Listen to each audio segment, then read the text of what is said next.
नमस्कार मित्रांनो, तलाठी भरतीची तयारी करताय? तलाठी भरतीमध्ये मृदा संपत्तीवरती आधारित प्रश्न पहा. दख्खनच्या पठाराचा बहुतेक भाग कोणत्या प्रकारच्या मृदेने व्यापलेला आहे? 1 गाळाची मृदा, तांबडी मृदा, पिवळी मृदा आणि 4 काळी मृदा.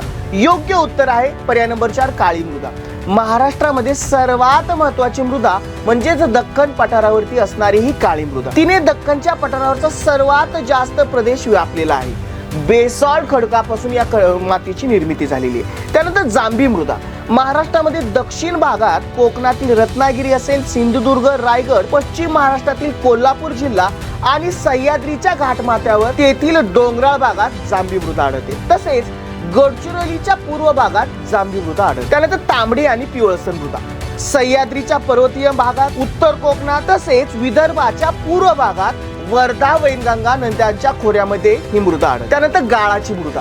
मूळ नदीच्या सखल प्रदेशामध्ये खोऱ्याच्या भागामध्ये ही साचलेल्या गाळापासून तयार झालेली ही गाळाची मृदा. पिकासाठी अत्यंत सुपीक असणारी ही मृदा. आता यावरती प्रश्न कसा विचारला जातो? कोणत्या मृदे आपण रेगूर मृदा म्हणून ओळखतो? 1 गाळाची मृदा, जांभी मृदा, शुष्क मृदा आणि काळी मृदा. योग्य उत्तर कमेंट बॉक्स थ्रू द्यायचंय. माहिती आवडली असेल तर लाईक करायचंय.